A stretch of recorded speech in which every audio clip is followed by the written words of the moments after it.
Good evening, Zimbabwe. This is Change Radio. Today is Tuesday, 11th of June, 2024. The news read by Barbara Kongwara and the stories making the headlines. In support of President Nelson Chamisa, ZINASU leader calls for change in criteria for presidential selection. It's not the first time where political parties were banned, Honorable Siziba says. City of Bulawayo renovations done in a Chinese business style.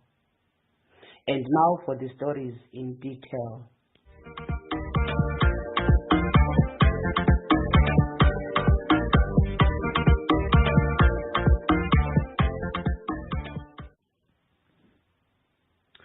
President Chamisa continues to inspire young people. In a video seen by Change Radio, a ZINASU leader calls for a change in the criteria for presidential selection. He argued that the current process excludes young people whose issues are often ignored by the government. Let's hear him speak.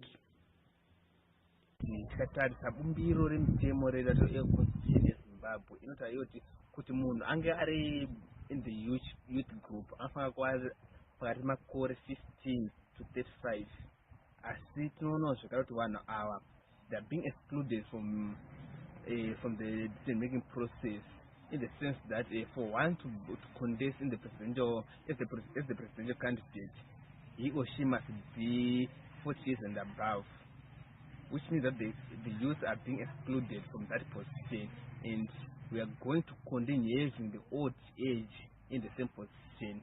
As my youth, since the highest population within this nation,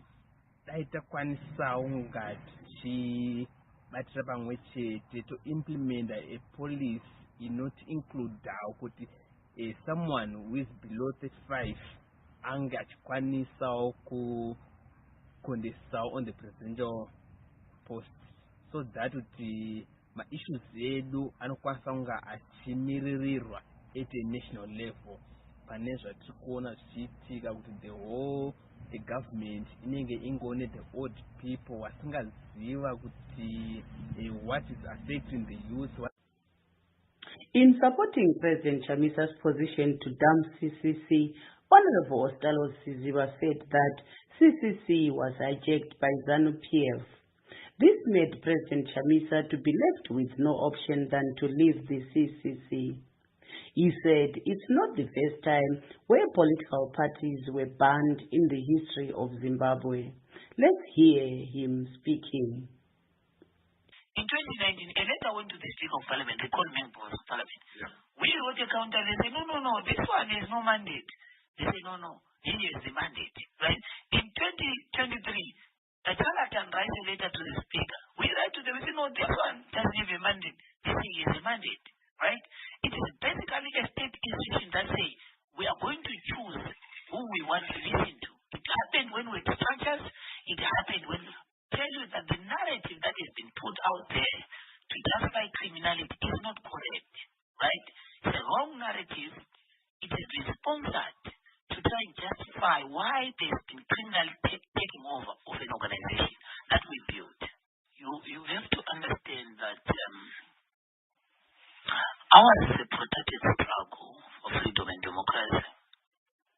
When we signed to be part and parcel of the democratic forces in our country, we knew that it's not a one-day wonder. It's a long and winding struggle. And what you see happening to a movement, some of us students of history, is not new.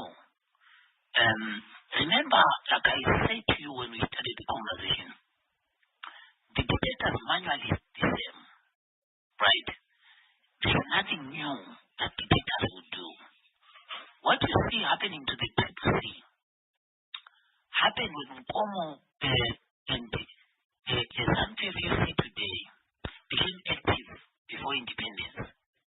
He and Douglas Smith made a declaration. That's why I laugh at ZANU-PF people when they say, no, I'm really talking about anything. I say, you've got a short memory.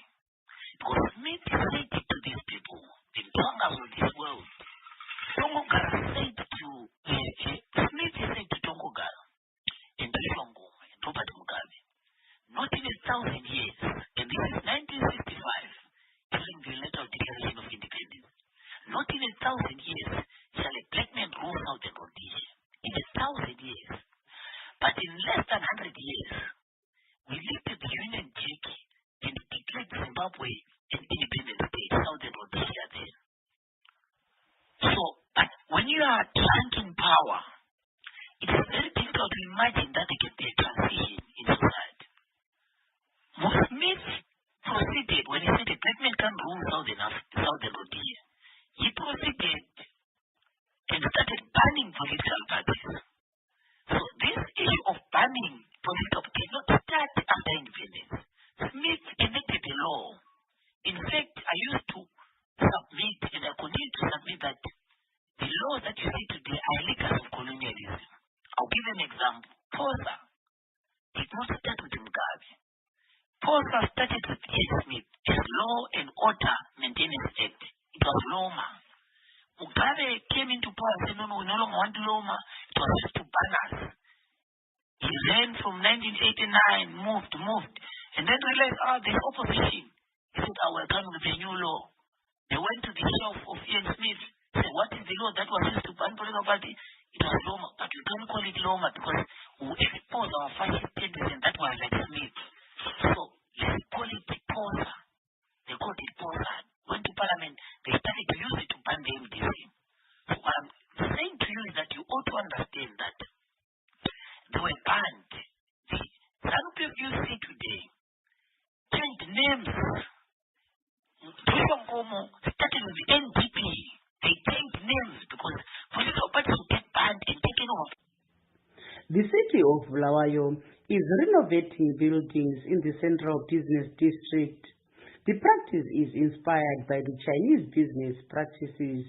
This initiative divides buildings into segments to accommodate more businesses and entrepreneurs, creating relatable shops and fostering a vibrant commercial environment. The renovations will generate employment opportunities for young people as new businesses in the CBD will need staff. This job influx will boost the city's economic growth. Dividing buildings into smaller, affordable spaces will benefit the business community by encouraging entrepreneurship and innovation, making Bulawayo more attractive to investors.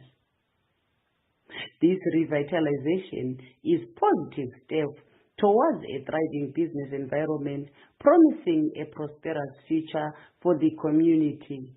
For more details on these developments, our reporter spoke to Bulawayo CCC Ward 9 Councillor Mabuto, and this is what he said. Thank you very much. This is Councillor Mabuto from the city of Bulawayo. Most of the buildings, they are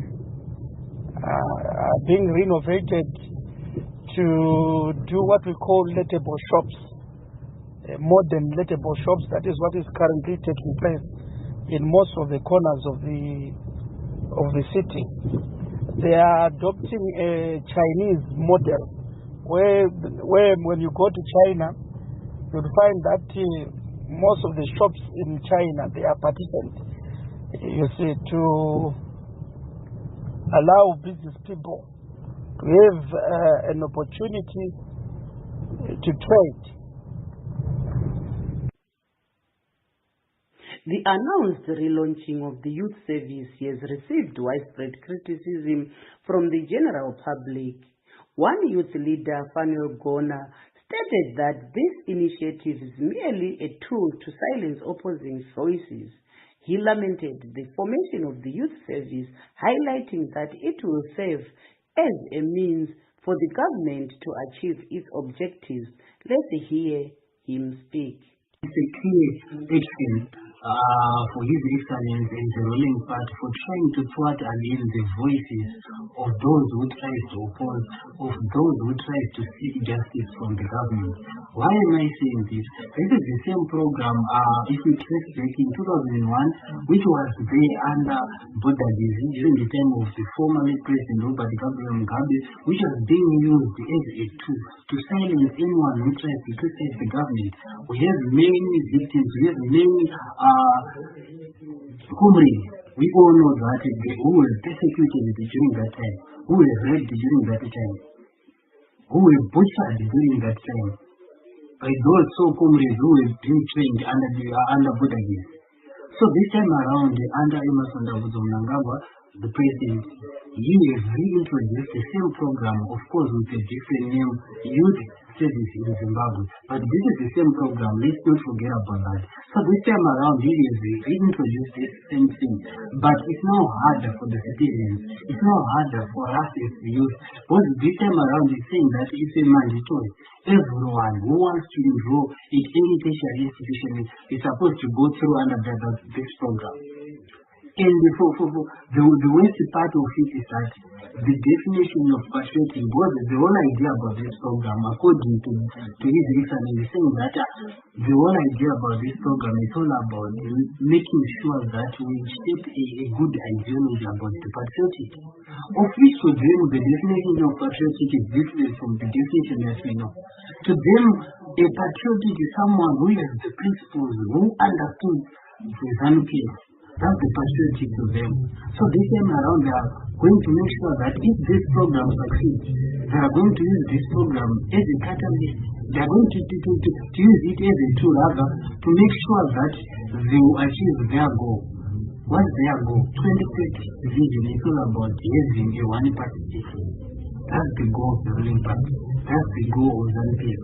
So they are trying by all means to make sure that they will dismiss the fact that Zimbabwe is a democratic country. So as Zimbabweans, we are sliding towards one-party state. Today, the United Nations representative to Zimbabwe, Miranda Tobifo, pledged the organization's support to ensure that the People with Disabilities Bill is implemented in Zimbabwe during the launch of the Disability Caucus. Let's hear more from her. Our program has 4 core areas. We are supporting the government to set up a comprehensive and operational coordination mechanism. And I know that we have organizations of persons with disability. If we are not coordinated, Honorable Speaker, distinguished ladies and gentlemen, we will have sporadic interventions not being accountable to what we are doing to this important agenda. The second key area of our support is addressing the intersectionality of the stigma and discrimination. We'll talk about non-discrimination.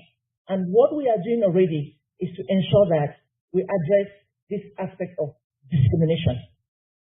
And then the third core area is to influence the national SDG coordination mechanism. When the speaker spoke, we looked at the global level, and we know each country that has acceded or ratified any United Nations convention has to report. And the United Nations is here to support the government of Zimbabwe towards influencing the SDG coordination mechanism when it shall be presented its report on what they are doing to ensure disability inclusion is on the agenda.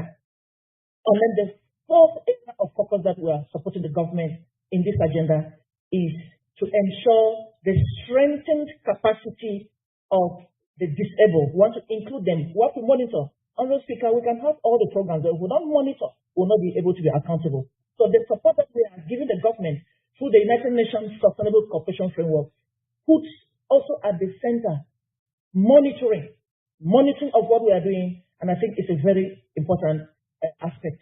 And then he went ahead and listed the bills that are in the pipeline in Parliament.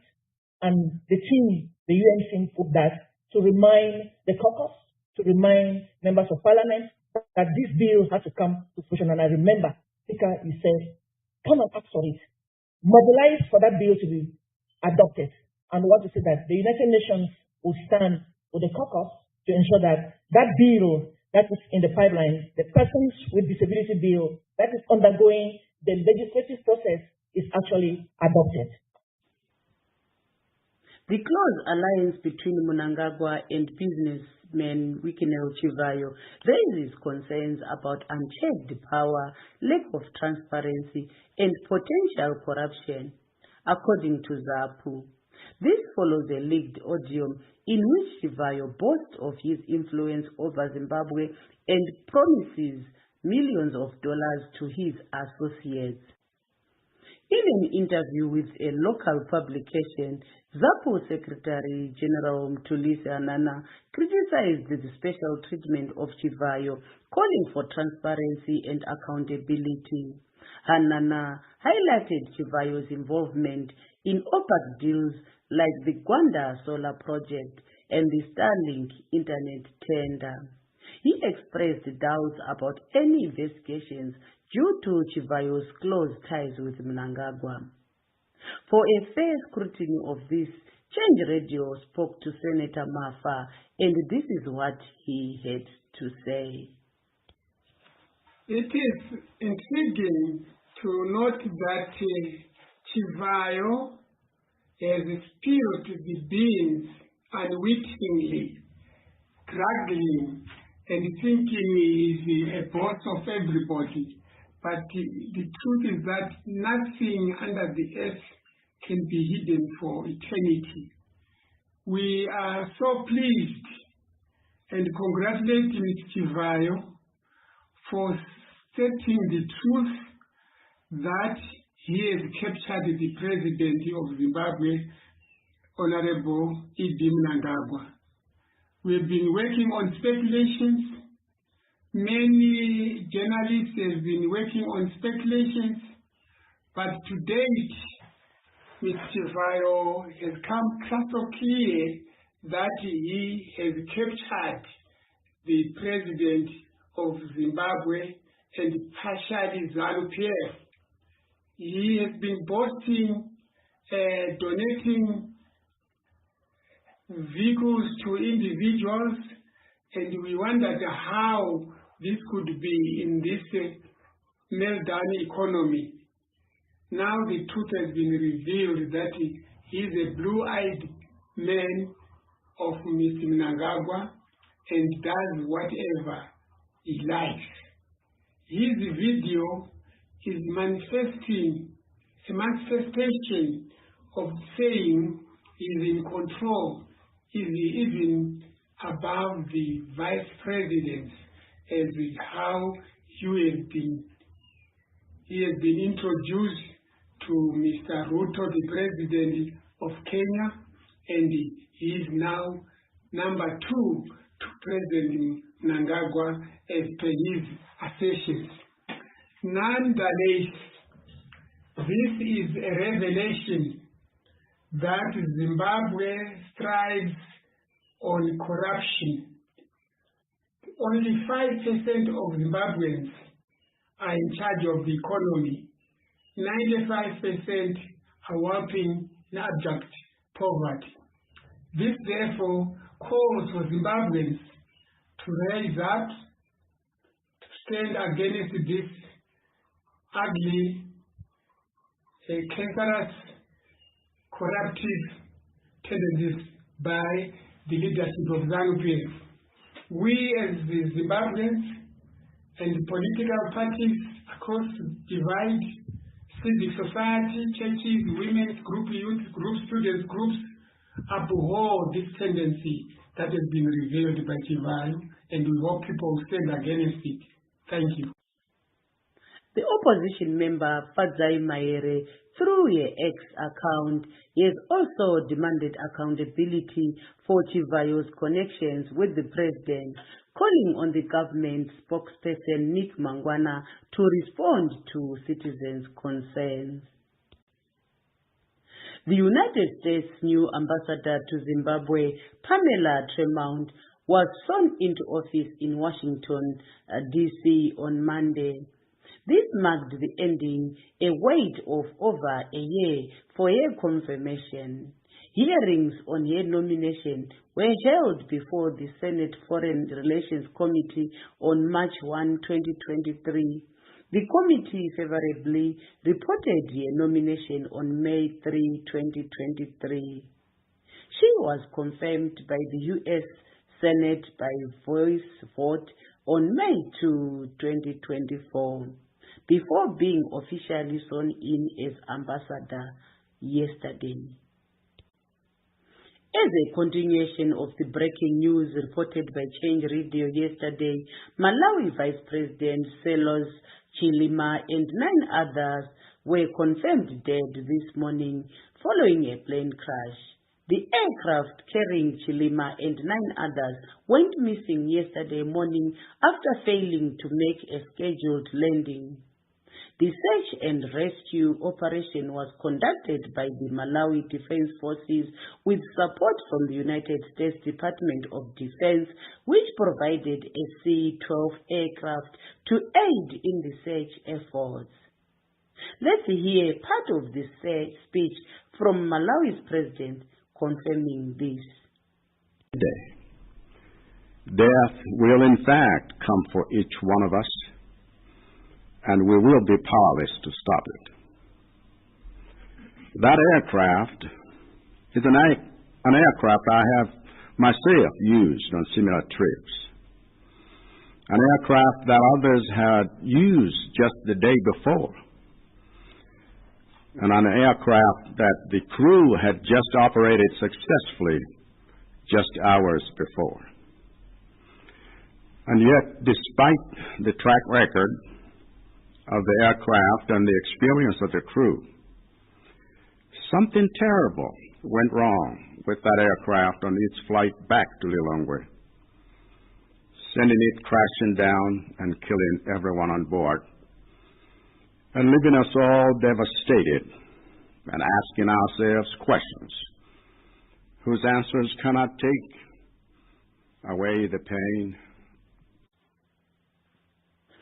Yesterday, the UN Security Council approved a US-sponsored resolution endorsing a ceasefire plan to end the 8-month war between Israel and Hamas in Gaza. The resolution was backed by 14 members, with Russia abstaining. It calls on both Israel and Hamas to implement the ceasefire without delay. U.S. Secretary of State Antony Blinken urged Israel Prime Minister Netanyahu to accept the plan, while Hamas expressed willingness to work with mediators.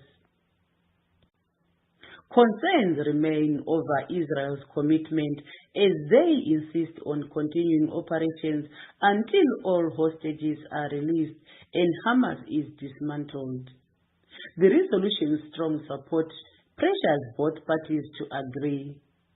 It also emphasizes the importance of diplomatic efforts by Egypt, Qatar, and the U.S. to achieve a comprehensive ceasefire and envisions a negotiated two-state solution for Israel and Palestine. In a breaking story just coming in, Zambian outspoken politician Joseph Kalimbwe has been hospitalized in a Windhoek, a medical facility in Namibia, after complaining of stomach pains and passing water and blood. It is suspected that he may have eaten food that had been tampered with. Change Radio will give you more on this tomorrow. On the health front, upper respiratory illnesses are spreading in Zimbabwe this winter. Besides the common cold, there is also COVID-19. Change Radio encourages citizens to take necessary precautions to minimize the spread of these transmissible respiratory diseases, to seek medical help early so they get tested and receive appropriate treatment in a timely manner. And in sports, in the African World Cup qualifiers matches played today in the afternoon, the results are as follows: Madagascar 0, Mali 0, Kenya 0, Ivory Coast 0, South Sudan 0, and Sudan 3. And the most interesting one, the Zimbabwe national soccer team, the Warriors, are still playing against the South Africa's Bafana Bafana.